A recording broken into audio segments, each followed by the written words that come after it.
Hello, my wonderful friends. Magus with you on a beautiful day in Asha. If you're brand new to the channel, we are Zoroastrians. We are the Magi. And the very word magic was named after the Magi. And that's what we're going to talk about today. Real magic. Real magic. The perfect creator's perfect idea. Inside of us is a desire to live in our good. It's an insult, an injustice to us to live in poverty and sickness. We know that we are better than that. You know, will you do me a couple things? One, just out of respect for my time and this information I'm about to present to you, hit that like button. Secondly, I want you to set down all your preconceived ideas, because I'm going to say some things that are going to go against what you've thought. But if you're not living divine life, good life, in peace and joy, my friends, a perfect creator, what else could he have but a perfect idea of you and this world? And you can attune yourself to that. You can live in that. It takes 3 days. My friends, will you give me 15 minutes to explain how that works? Let me not have to entertain you, but to go through my notes. My God, I got downloads this morning in meditation. I heard from Spirit, and I went through all my ancient texts, my friends, and everything came together so beautiful. You know, in the hieroglyphs of the Egyptians, you'll see they always have an ankh. And it's about attuning yourself. It's about resonance. My friends, it's so powerful. You'll also see in the hieroglyphs the netters. You'll see them casting their nets. My friends, they could catch magic. They could cast magic, the nets. If you actually look at the original writings, they didn't have gods and goddesses. They called them netters. These beings that consciously could do these superhuman feats. And my friends, it made me think about, even the Bible says, ye are gods, ye are netters. I think about Jesus. He told the disciples, cast your nets on the right side. They had spent all night and nothing's happening. They can't move ahead. They can't do anything. Cast your nets on the right side. It's the right hemisphere of the brain. My friends, it takes 3 days to make mead. I need you to see this. When you purify yourself, the Christ was born from the Virgin. Zoroaster was born from the pure virgin water of consciousness. We must become pure for 3 days. You can't fool the power, my friends. Would you give it 3 days? Would you give this video 15 minutes to change your life completely? Did you do the meditation yesterday in our video? Are you serious about this, living in your good? My friends, for 3 days, don't have sex. For 3 days, don't hold low frequencies. Don't hold sin and air. My friends, cleanse your temple for 3 days. And I'll tell you what happens. The chrism rises up the 33 vertebrae. The Christ lived for 33 years. There's power and there's meaning in these pictures and these in colors, in sound, in stories. The chrism rises up, that spinal fluid, the 33 vertebrae, and it sits in the hypothalamus for 3 days. My friends, and on the third day, it goes to the pineal. Pineal, that place where you see God face to face, where it makes the milk and honey, that mead. It makes the serotonin, the melatonin. You're thinking those are just chemicals, Magus. But my friends, everything is energy. It's spirit. It's information. My friends, what information, what energy, what spirit are you creating inside of you? Because you are a netter. You can cast and catch magic. My friends, and that's why there's a fight for the consciousness. That's why in the world religion, In their so-called holy books, they have a God that gets angry and jealous and hates and wars and kills men, women, and children. Do you know why? Because there's money in war.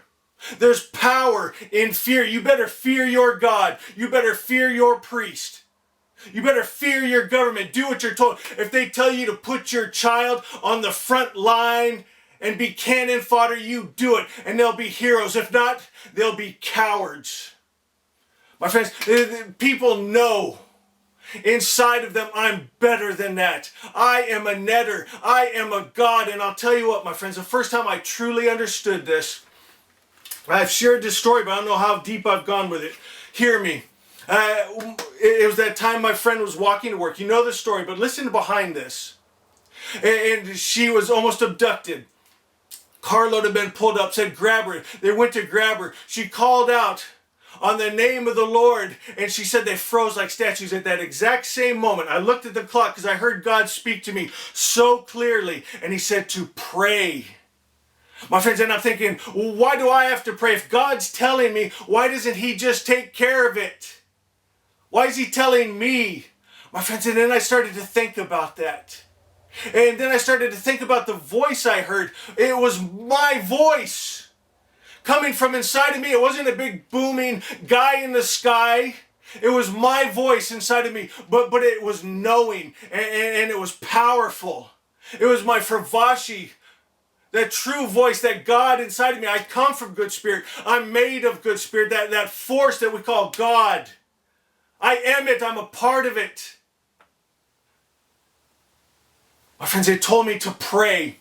And get this, all magic, it's us consciously attuning the truth into the situation. But sometimes we got to go through the filters in our mind, the lies that we're told in our mind. And I'm saying, God, why don't you just take care of it? You know, and he is showing me, you have to do it. You're the God, you're the Word incarnate in this realm. You are me, I am you. You do it.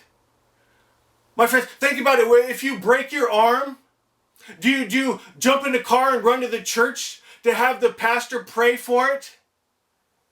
My friends, or do you go to a doctor where they pop it back into place? You got to do something. My friends, the Spirit was telling me to do something, and he told me to pray in tongues so that I'm putting that word, that energy I had consciously to save my friend. But I didn't want to go through the filters of my mind. So I spoke in tongues. I prayed in tongues. My friends, with an intent of what I wanted to happen. And my God, we didn't have cell phones at the time. I looked at the clock when I saw her later that day. I said, what happened that God spoke to me so clearly at so-and-so time? She started crying and told me the story. My friends, it's that resonance. You know, some French doctors did a study. It's disgusting, but it really shows this. They took a rabbit that had babies, and they separated the rabbit from the babies, and they hooked up the mother rabbit with all the EKGs and all the systems to see her heartbeat and brain waves, and then they killed one of the babies. And even though it was miles away, the mothers reacted, went wild, heartbeat, stress. My friends, everything is just energy. Asha 1, grab your book, Asha. Grab your book, Asha. Go just to the very opening page. It says, realize you are from good spirit, made of good spirit, and will return to good spirit. Here's what I want you to see right here. When you understand this, your vibration, your frequency, your energy rises, and you become a mighty spiritual force, creating in that plastic medium of energy. That's what we're talking about here, creating the netting, the net. It's that force, that plastic medium that we work in, that we create in. And it depends on the energy, the spirit, the information you hold of what you're going to create. It says the whole universe, this is Asha 1, the whole universe vibrates with expectant energy. It's waiting for you to command it. That field, you have to command it. You do it with what you are, what you believe. My friends, if you believe in a God that gets angry, hates, wars, kills, destroys, kills men, women, and children, well, my friends, you're going to be holding the wrong spirit, the wrong energy. You will always create the wrong world. We got to go back to the original Zoroastrianism, the teachings of Zoroaster, of the Christ. My pure. It says all throughout the celestial palace, the prospect of ever-expanding good radiates brilliant and bright with joy as the highest principle of good. Gets us, shines the light of observance on the dark waves, the plastic medium of creation. And in conformity to law, the wise Lord's highest desire, your highest belief is focused into form. My friends, it's the information, the energy. Asha 10 says, what energy am I really? Who is your God really? Who are you really? I want you to think of that today. Attune yourself. Zoroaster said, I who am attuning myself to Mazda, to the all-good spirit. That's why we live in that magic of divine life, because we see a perfect creator had a perfect idea, and I am that. What else could he have? My God doesn't hate. He doesn't get angry. Doesn't send evil. He doesn't want you to stone your children. He's just pure, good, and love.